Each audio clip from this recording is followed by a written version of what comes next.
Berkat-Nya melimpah, itulah Allah El Shaddai, yang bukan cuma mati bagi kami, tetapi mau bangkit bagi kami dari antara orang mati, memberi kepastian bagi hidup kami. Engkau ya dan amin di atas segalanya, Allah yang hidup, Allah yang tidak pernah ingkar janji dalam janjinya, Allah yang setia, Allah yang selalu ada buat kami, Allah yang memberi mujizat kemenangan jalan keluar bagi setiap perjalanan hidup kami.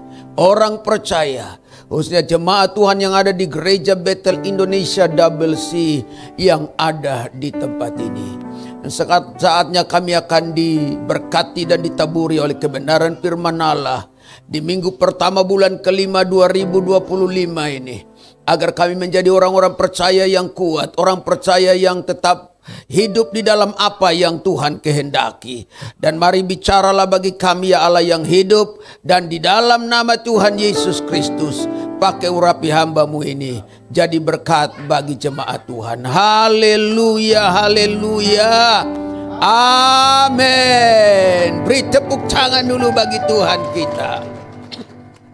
Salam sejahtera bagi kita yang diberkati Tuhan. Walaupun sudah lewat, tidak salahnya selamat Jumat Agung merangkap Paskah sekaligus, karena harinya berdekatan. Haleluya. Saya percaya bahwa Paskah adalah sesuatu yang mendatangkan perkara-perkara hebat bagi Bapak Ibu. Yang setuju katakan amin. Dalam khotbah Paskah di gereja yang Tuhan percayakan, saya bicara tentang tontonan Paskah, haleluya. Dan dalam tontonan Paskah itu kemudian ada hal-hal prinsip yang Tuhan nyatakan. Kubur kosong ada sebuah pembuktian. Yesus selalu memberi pembuktian dalam setiap apa yang dinyatakannya. Dia tidak hanya sekedar omong kosong, omong basa-basi, omong besar tapi nol. Dia tidak memberi harapan palsu, tapi dia memberi kepastian. Tontonan Paskah yang dibuktikan dengan kubur kosong, dia perlihatkan dirinya dengan tidak terduga, dan dia kemudian datang untuk menolong setiap orang yang sedang dalam kebingungan dan tangisan hatinya. Lalu tontonan Paskah bicara bahwa Yesus kemudian memberi bukti dengan meninggalkan kain pelu yang dilipat dengan rapi, lalu kain kapan yang ada di lantai itu. Dua alat bukti lebih daripada cukup. Pengadilan di dalam negeri dan di luar negeri sekalipun, kalau sudah ada dua alat bukti, berarti tidak bisa ada yang bantah itu. Yang setuju katakan amin. Itu sebabnya tontonan Paskah itu sesuatu yang meneguhkan, memerdekakan, dan memberi kepastian bagi hidup kita. Dan hari ini saya mau bicara bagi jemaat Tuhan di sini, keraguan yang berakhir dengan pengakuan. Haleluya. Tetapi sebelum saya bicara ayat ini, izinkan saya untuk bicara sesuatu yang memberi sedikit pencerahan bagi Bapak Ibu jemaat.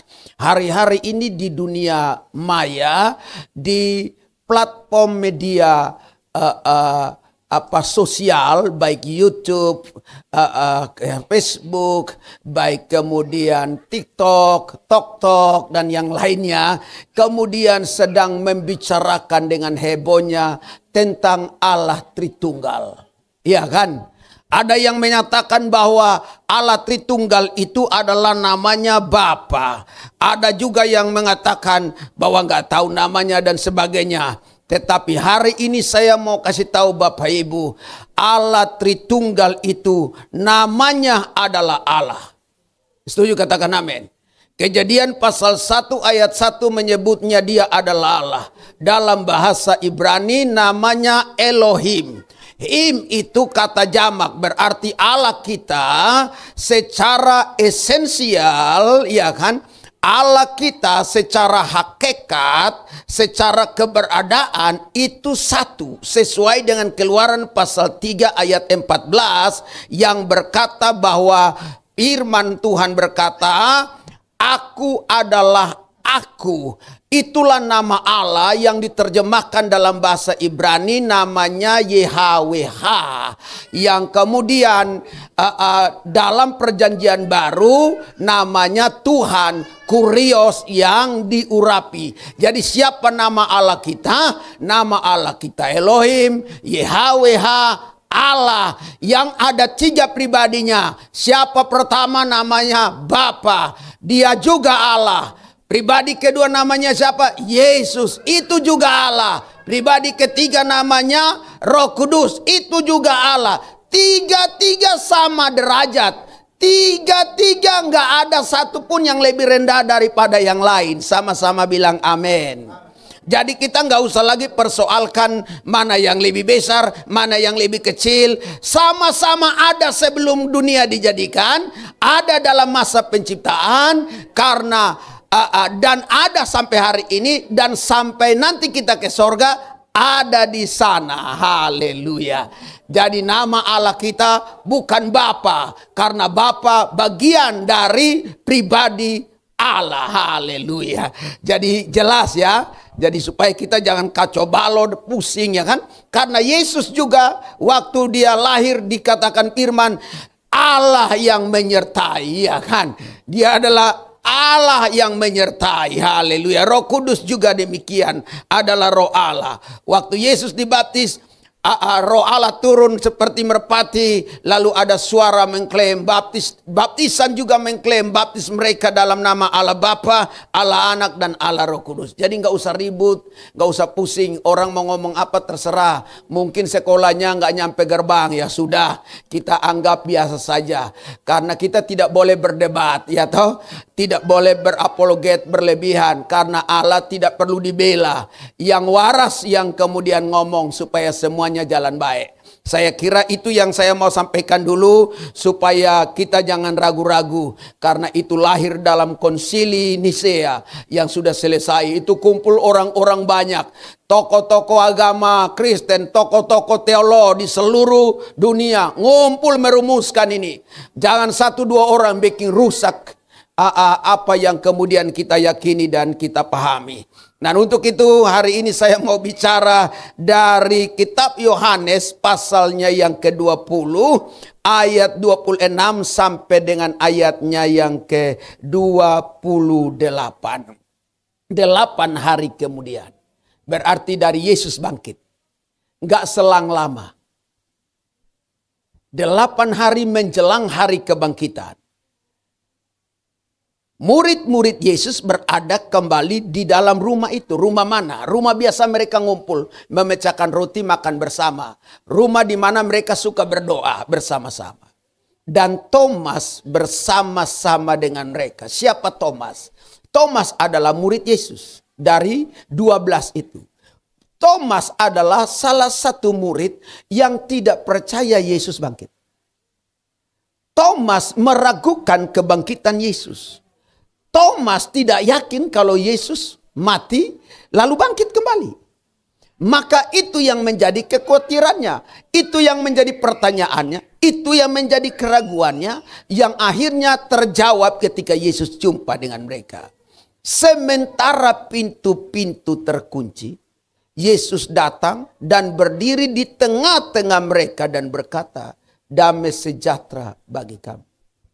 Kadang kita kunci diri karena kita tidak lagi punya semangat hidup, pengharapan hidup, keadaan damai tidak ada pada kita. Kenapa kemudian? Karena ada begitu banyak persoalan. Ada tangisan, ada keraguan, ada pertanyaan, ada persoalan, ada tantangan. Sehingga kita kurung diri di dalam ruangan. Kunci pintu pula. Tetapi dengar ini baik. Saat engkau sedang mengurung dirimu, engkau menganggap segala sesuatu lagi tidak memberi harapan, Yesus datang di tengah-tengahmu. Kembali memberi pengharapan. Kembali memberi kehidupan. Kembali memberi damai sejahtera. Agar ada sukacita bagi hidup kita. Ya, setuju, katakan amin. Yesus tidak perlu kunci mereka untuk sekedar membuka rumah. Yesus tidak perlu mengetok pintu. Karena dia tahu murid-murid sedang dalam keraguan. Dia tahu murid-murid sedang dalam ketakutan. Dia tahu murid-murid sedang dalam kekhawatiran. Siapa tahu bukan Yesus yang mengetuk orang lain yang bisa saja datang untuk bisa menangkap mereka dan membunuh mereka. Karena hari-hari itu adalah hari-hari yang tegang. Hari-hari yang penuh dengan kekalauan. Hari-hari yang sedang membuat mereka dalam ketakutan. Tetapi dengar ini baik. Dalam ketakutan mereka, Yesus ada di tengah-tengah mereka. Dalam caranya yang ajaib untuk menjawab kekhawatiran, ketakutan. Hanya untuk menjawab apa yang sedang engkau tanyakan dalam hidupmu. Kemudian dia berkata kepada Thomas, taruhlah jarimu di sini dan lihatlah tanganku. Ulurkanlah tanganmu, cucukkanlah ke dalam lambungku. Dan jangan engkau tidak percaya lagi, melainkan percayalah. Thomas menjawab dia, ya Tuhanku dan Allahku. Ayat 29 kata Yesus kepadanya, karena engkau telah melihat aku, maka engkau percaya. Dan berbahagialah mereka yang tidak melihat, namun percaya. Yang setuju katakan amin. Selalu ada dua alat bukti. Alat bukti pertama, Yesus tahu Thomas menyaksikan Yesus dipakukan tangannya. Taruh. Alat bukti kedua, Yesus tahu Thomas melihat bahwa waktu lambungnya ditikam. Taruh. Alat bukti dua cukup. Amin. Yesus selalu bicara bukti, bukan omong kosong. Dan saya percaya bersama dengan Tuhan yang memberi kepastian, selalu ada mujizat, selalu ada pengharapan.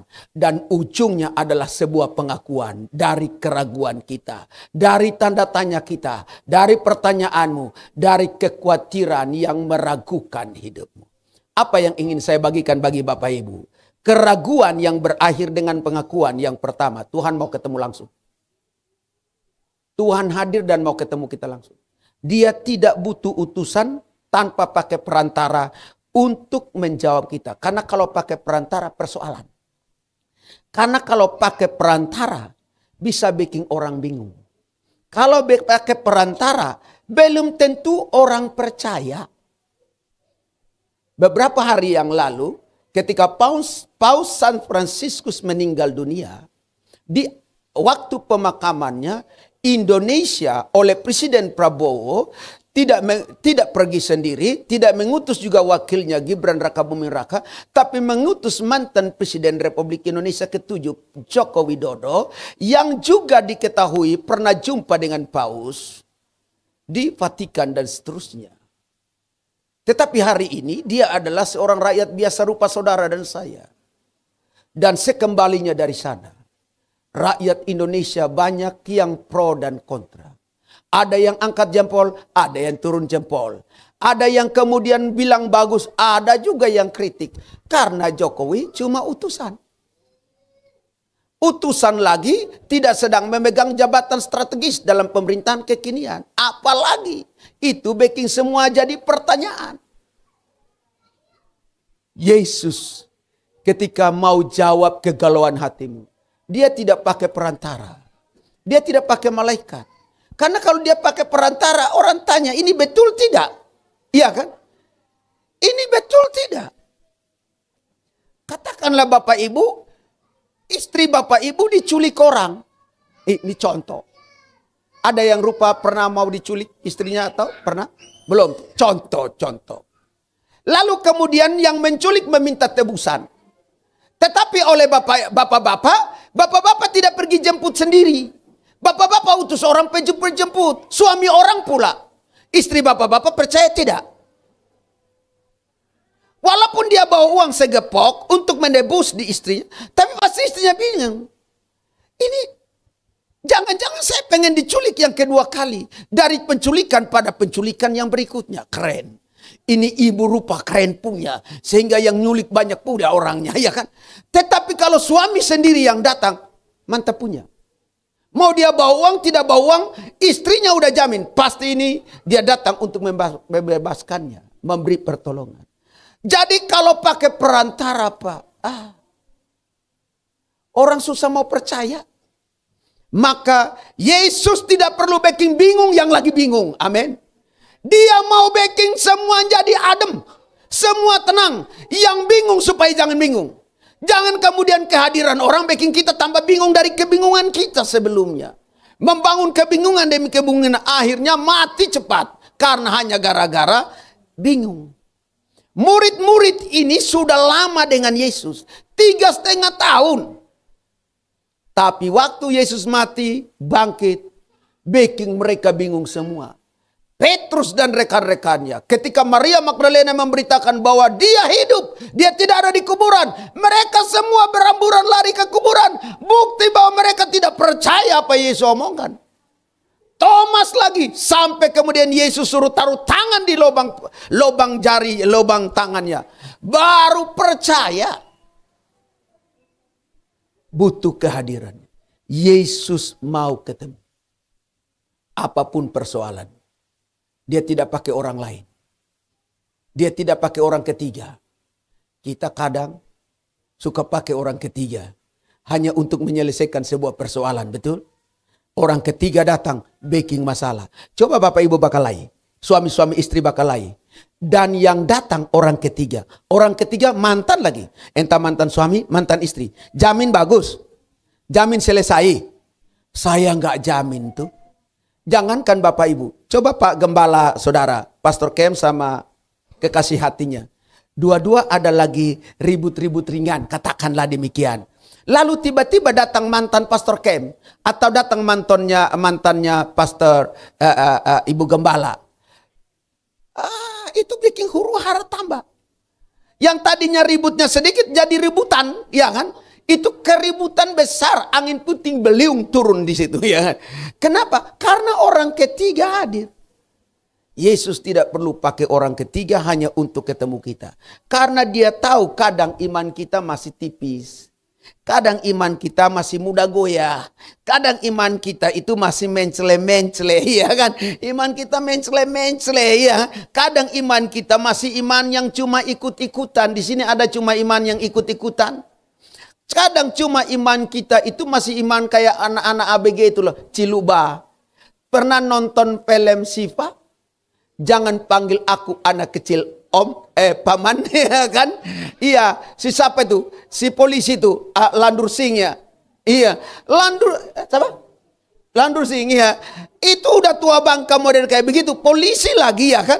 Jarang itu bisa menyelesaikan masalah sendirian. Selalu ketangkap, selalu diikat, selalu masalah buat dia. Tapi Sipa hadir untuk menolongnya ya kan. Kadang memang masih Ciluba begitu ya. Tapi kalau Sipa beda ya kan. Ciluba model kayak Om Landur Singh ya kan. Kadang iman kita masih cetek, masih dangkal. Walaupun mungkin tidak terbentuk secara instan. Bapak Ibu sudah lama iring Tuhan. Imannya kan tidak instan terbentuk ya kan. Dari tahapan demi tahapan, ya kan, sampai pada tahapan ini. Alkitab bilang kalau iman besar biji sesawi saja bisa pindahkan gunung. Pertanyaannya iman kita besar kayak apa? Sudah bikin pindah apa, ya kan? Tapi kadang makin besar iman, tambah bikin kita bingung, ya kan? Makin besar iman, tambah makin kita kayak susah. Padahal iman itu tidak didapat secara instan. Alkitab berkata iman timbul dari pendengaran, pendengaran akan firman. Sejauh kita mendengar firman itu menumbuhkan iman. Bayangkan berapa lama dan berapa banyak firman yang sudah kita dengar. Bisa dipastikan besar imanmu. Tapi kenapa kadang kita masih ragu? Nah, Yesus mengerti itu, dia paham tentang itu. Maka dia mau datang. Datang sendiri, turun tangan sendiri. Dia tidak mau pakai orang lain. Karena kalau orang lain pasti ada lahirkan pertanyaan lagi. Ini benar lagi? Ini betul nggak sih? Iya kan? Maka dia turun tangan. Untuk menyelesaikan masalah-masalah yang penuh dengan kekhawatiran, ketakutan, keroguan, pertanyaan. Yesus nggak pakai orang lain. Kalau pengganti pemain film itu apa namanya? Stuntman. Dia nggak perlu pakai itu. Dia turun sendiri. Dia pemain utamanya yang nggak harus diganti. Apapun adegannya, sesulit apapun, beresiko apapun, dan mengancam nyawa apapun. Saya suka nonton filmnya Jackie Chan. Karena ini laki-laki gitu loh. Masa? Tapi hari-hari ini saya suka nonton film boneka karena anak-anak yang nonton, ya kan? Mau tidak mau ya kita ikut nonton lah, ya kan? Iya. Kenapa Jackie Chan? Jackie Chan jalan pakai stuntman. Dia peran sendiri. Keren. Iya. Nah, Tapi Yesus tidak sama dengan Jackie Chan. Dia lebih besar, ya kan? Tapi dia nggak perlu pakai perantara, Pak. Masalah rumah tanggamu, Yesus nggak pakai orang ketiga datang untuk menyelesaikan. Dia turun tangan sendiri. Amin. Masalah pekerjaan, bisnismu, urusan-urusan yang sedang mengkhawatirkanmu, menakutkanmu, yang menjadi tanda tanya dalam hidupmu, Yesus turun tangan sendiri. Kalau Yesus turun tangan dan mau ketemu dengan kita, urusan beres. Yang setuju katakan amin. Tapi persoalannya dalam hidup kita, Pak, Bu, dengar ini baik. Kadang untuk kita kasih waktu sedikit ketemu Tuhan aja susahnya, minta ampun, banyak alasan. Pak, Bu, ibadah minggu itu di Double C ini kan cuma 1 kali, betul nggak? 2 jam juga hampir tak habisnya, amin. Selain itu masih ada ibadah lain tidak? Nggak ada lagi, 1 minggu, Pak. Dia mau ketemu kita kapan saja. Dia mau diganggu kapan saja. 1 kali 24 jam. Tanpa dia batasi. Sama seperti waktu yang sedang membatasi saya khotbah ini. Nggak ada itu.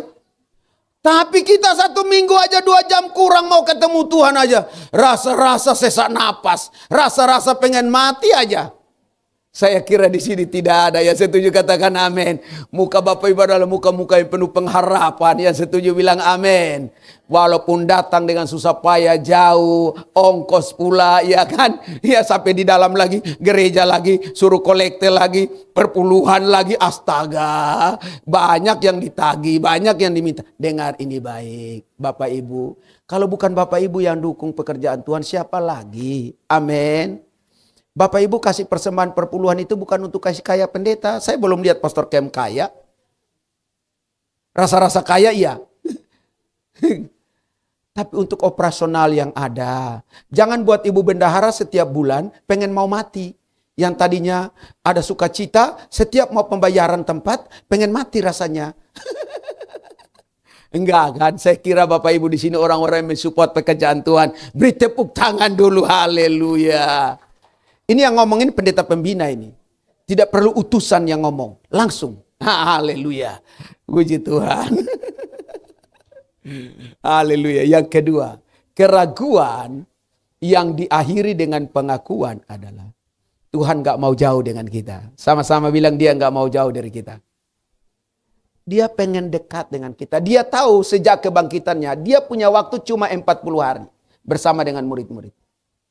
Maka dia pengen dekat dengan murid-muridnya.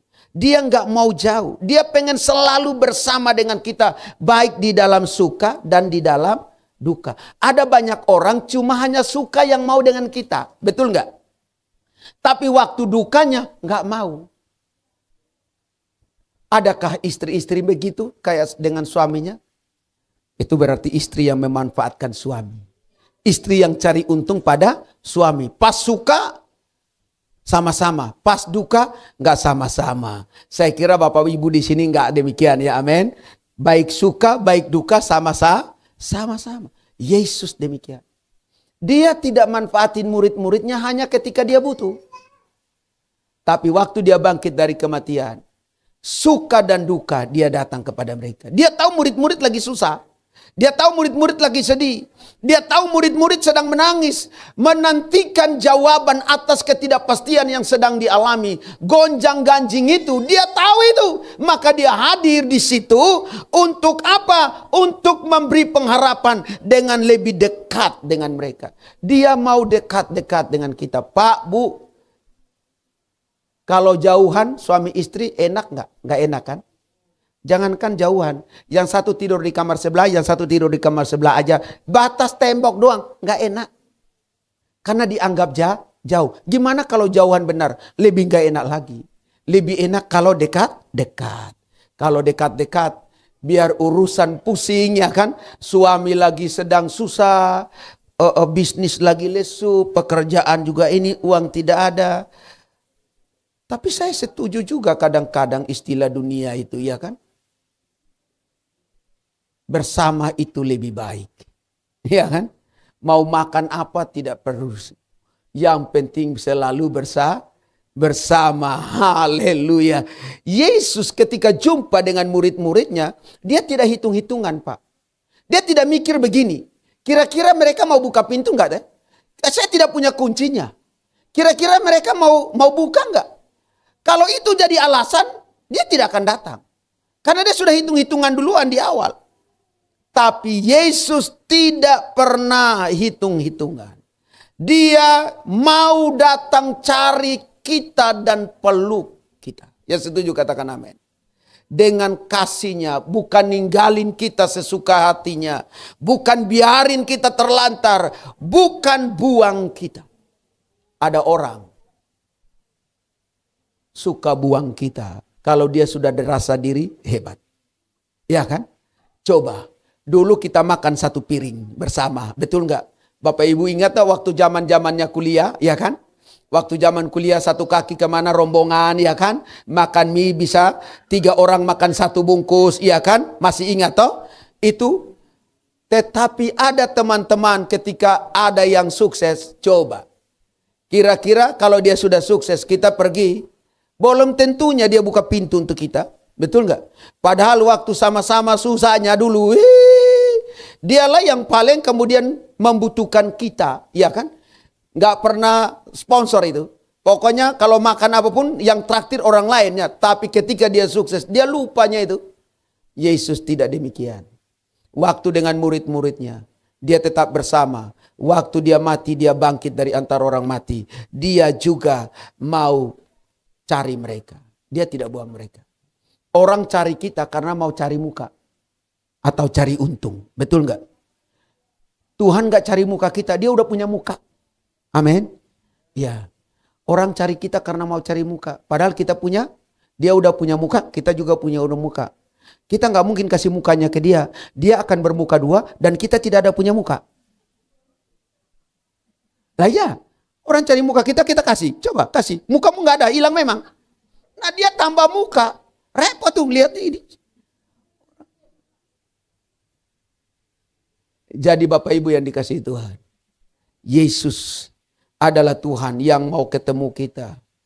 Dia bukan Tuhan yang cepat ngambek dan tinggalin kita begitu saja saat kita terang-terangan nyangkalin dia. Coba, Petrus loh terang-terangin di depan mata. Ini bukan nikam dari belakang, nikam dari depan. Benar gak? Terang-terangan loh. Bapak Ibu yang suami istri yang hadir hari ini coba boleh lambaikan tangan yang berdekatan hari ini. Yang suami istri, yang suami dengan istri ada. Boleh angkat tangan? Saya mau tanya, Pak. Tiba-tiba ibu nyangkal bapak, saya tanya. Ini suami, ibu bilang, enggak. Enggak pulang lagi, Bu. Atau, Bu, Pak, ini istri, bapak bilang, enggak.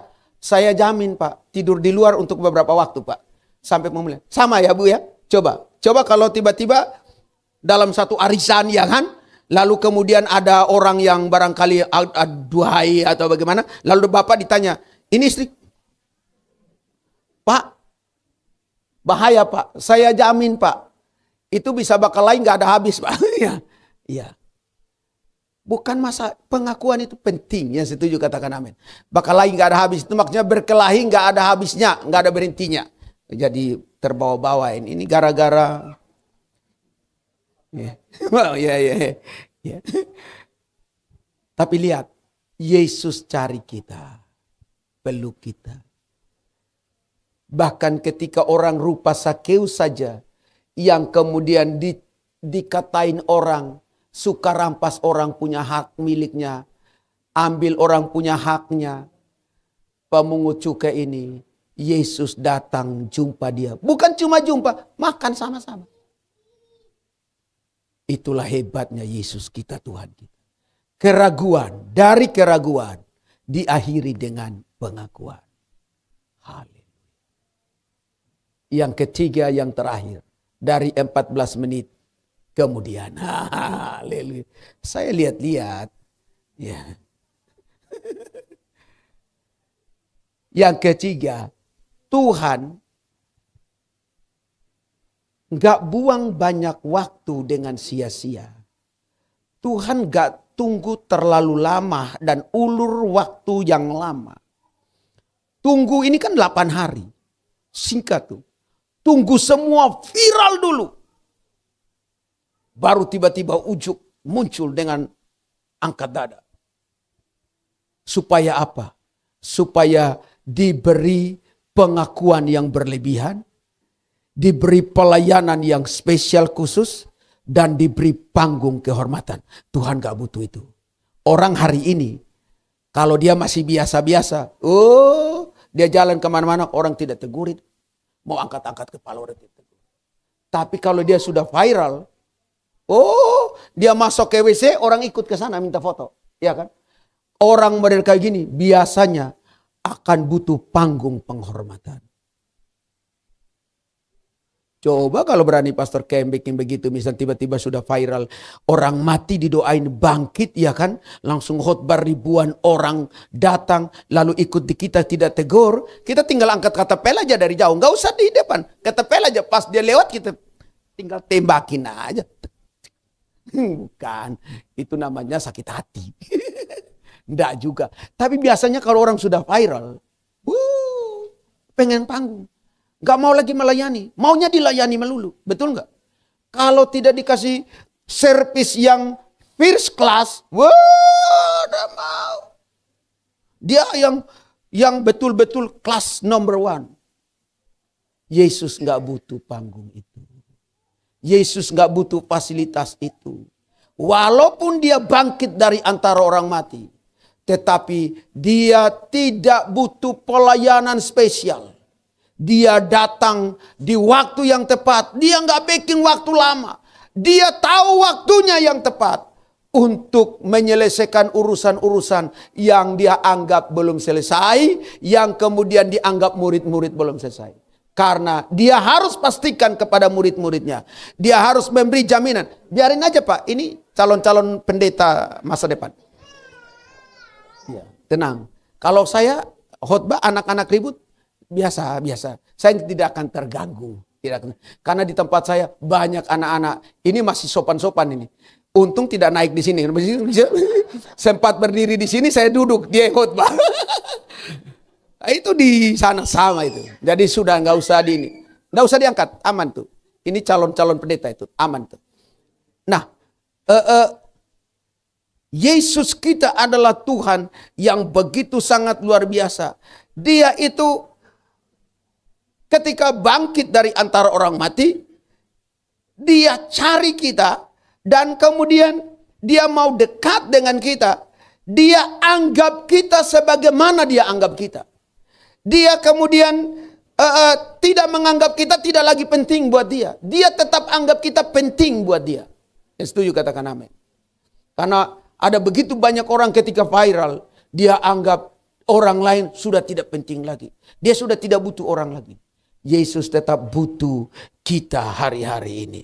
Jadi Bapak Ibu yang dikasihi oleh Tuhan, dia harus memastikan kepada murid-muridnya bahwa dia akan segera tinggalkan mereka 40 hari kemudian. Tetapi enggak apa-apa Pak, enggak apa-apa. Yang penting dia jangan kasih mati itu aja. Sempat dia kasih jatuh itu, saya punya muka enggak ada. Ya, hambanya tolong lihat-lihat itu. Cuma itu yang kita jaga. Sempat kita hilang muka di sini, repot ini. Ini dari mana ini suara ini kan gitu. Ya.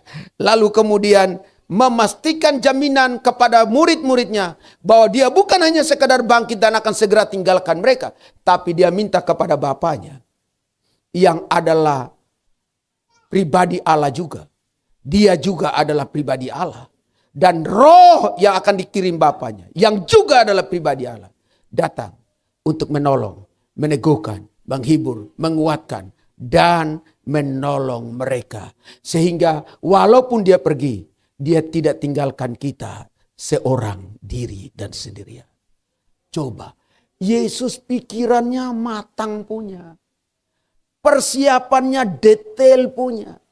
Sesampai itu detailnya Yesus peduli dengan kita umatnya.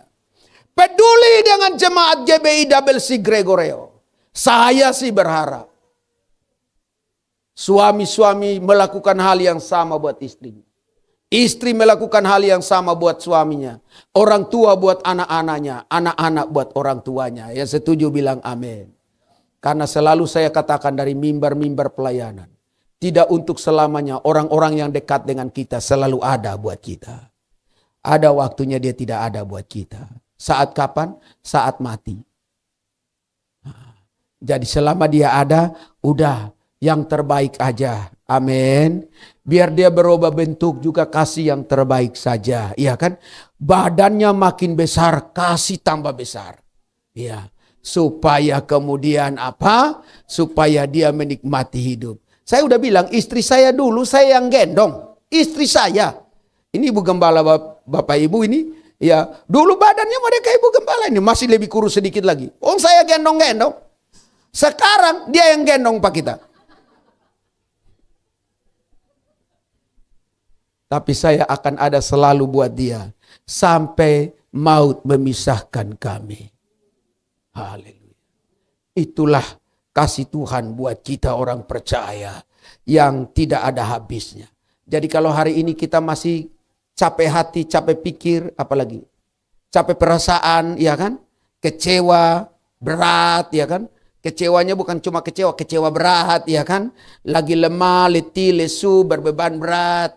Masalah sedikit kita tidak mau makan. Kalau tidak mau makan, siapa yang kasih makan? Tinggal tunggu mati, ya kan? Ya, dalam keadaan model kayak begitu, penuh dengan tangisan, kecewa. Dengar ini baik. Yesus mau jumpa dengan kita. Dan dia datang langsung ketemu. Dia nggak pakai orang lain. Dia nggak pakai pihak lain. Dia nggak pakai tangan ketiga, orang ketiga, dan yang lainnya. Dia datang sendiri untuk jumpa engkau. Engkau bisa bersembunyi di lubang manapun. Dia tahu engkau ada di sana. Engkau tidak buka akses sekalipun. Dia punya akses selalu untuk datang kita. Dan dia selalu punya cara yang tepat untuk menolong hidup kita. Yang setuju katakan amin. Saya berdoa biar kiranya di bulan yang kelima di tahun 2025 ini selalu ada mujizat, ada pengharapan, pertolongan, kesembuhan, kemenangan, jalan keluar dalam hidup kita senantiasa. Saya lihat Bapak Ibu aja orang-orang yang penuh pengharapan. Haleluya. Wajah-wajah senang. Apalagi ibu-ibu. Minggu pertama biasanya wajah-wajah yang penuh dengan sukacita. Suami baru gajian. Dan sebagainya. Lihat Bapak Ibu-ibu kan paling senang di situ ya. Haleluya. Biar kebenaran firman Allah hari ini menjadi berkat bagi kita semua. Yang setuju bilang amin. Tuhan Yesus memberkati dan karena ada perjamuan Tuhan yang kudus. Dan biar Bapak Gembala Saudara aja yang pimpin perjamuan ya kan. Supaya kita main sistem baku bagi ya. Haleluya. Mari Pastor Kem.